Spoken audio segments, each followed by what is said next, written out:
Moin aus dem Wunderland! Heute gibt es nach langer Zeit endlich mal wieder ein neues Monaco-Update. Dabei geht es hauptsächlich um Yachten, aber auch um Formel-1-Figuren und um die Begrünung. Ihr könnt gespannt sein.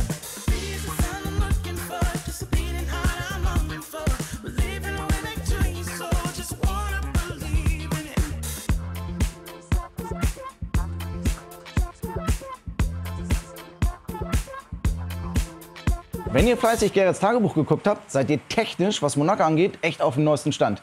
Ich möchte euch auch mal wieder Modellbaurouge einfangen und abholen. Das heißt, ich will euch mal zeigen, was wir in Monaco in der Zwischenzeit auch erledigt haben. Also, wir haben elektrostatisch fertig begrünt, dann haben wir zwischendurch schnell Rio fertiggestellt und jetzt habe ich angefangen, die letzten Bäume zu setzen. Büsche, Bäume, also Leben in Monaco reinzukriegen. Auch die letzten Gebäude sind fleißig am Fertigbauen. Theresa schmückt das Gebäude, was im Anschnitt ist, fleißig jedes Zimmer einzeln aus. Michel hat das Café de Paris bei sich auf dem Platz, da werden final Beleuchtungen gemacht und so. Das Casino ist ein großer Klotz, da wird fleißig dran gearbeitet, weil das brauche ich dann wieder im Zusammenspiel mit den letzten Bäumchen. Da sind ja so fertige Grünanlagen und so. Und ja, eigentlich warten wir alle nur noch auf die Platinen, weil wenn wir die Platinen haben, dann geht es ans Dekorieren, auch an die Rennstrecke ran. Und dann kommen wir auch zu diesen ganzen kleinen Figuren, die es in der Formel 1 gibt. Streckenposten, Securities, Sanitäter, Feuerwehrleute, alles ganz speziell in der Formel 1. Und diese Figuren, das sind so gut 1000, mussten wir alle einzeln anfertigen. Das heißt, ich habe die Figuren in die Hand genommen, habe die Arme gewechselt, habe die Beine gewechselt, mal einen anderen Kopf getauscht, damit nicht alle gleich aussehen und habe die alle von Hand angemalt oder nachgemalt oder umgemalt. Und wie das funktioniert, kommt einfach mal mit in die Werkstatt, guckt mir über die Schulter, super spannende Sache.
Knapp 200 von diesen Yachten brauchen wir, damit der Yachthafen von Monaco nachher so richtig nach Glanz und Glamour und vollgepackt aussieht. Es gibt so gut wie gar keine Bausätze in dem Maßstab, sodass wir uns diese ganze Arbeit komplett selbst machen müssen. Wie diese Arbeit aussieht, das zeigen wir euch jetzt. So, wir brauchen also 200 Yachten. Ja, wo kriegen wir die her?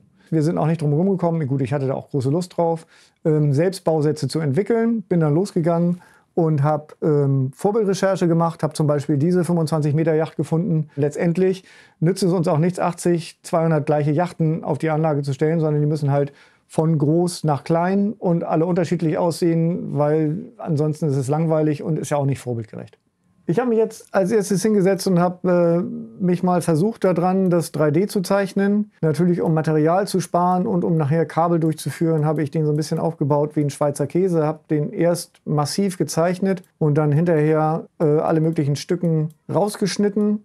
Dann kommt hier der Aufbau. Letztendlich ist es doch eine ganze Menge Arbeit, weil die Form einigermaßen kompliziert ist. Man muss halt alles wirklich relativ genau zeichnen, damit diese Form und diese Schönheit der Yachten, muss man sagen, ja auch transportiert werden kann. Es wurde dann doch immer mehr und immer mehr und immer mehr Sachen, die man beachten musste, damit die Teile nachher ineinander gesteckt werden können. Aber schlussendlich habe ich dann ein Modell komplett fertig gezeichnet. Und dann kommt natürlich irgendwann der spannende Moment, wo das dann zum ersten Mal gedruckt wird, wo man dann sehen muss, passen die Teile auch wirklich genau so, wie man sich das gedacht hat, oder hat man da auf Sand gebaut.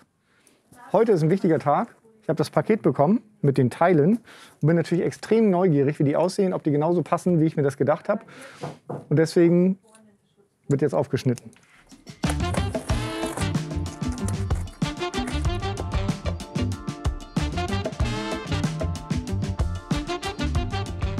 Ja, und jetzt kommt der spannende Moment. Passt das alles so zusammen? In der Zeichnung haben wir ja gesehen, das sieht alles soweit top aus, aber vielleicht war ja auch ein Denkfehler drin. Und deswegen kommt jetzt eigentlich im Prinzip der spannendste Moment.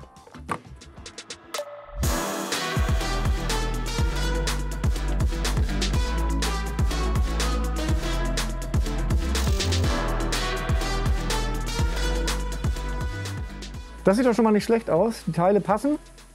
Jetzt werde ich schon mal die Rumpfteile und die Deckteile zusammenkleben.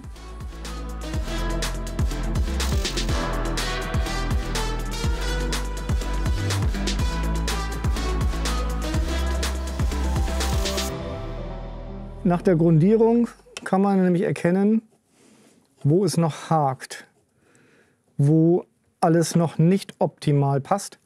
Zum Beispiel an den Klebenähten oder auch die 3D-Struktur, die ist teilweise relativ rau. Man sieht die Kanten und die Stufen. Und da können wir jetzt dann beigehen und das langsam runterschleifen.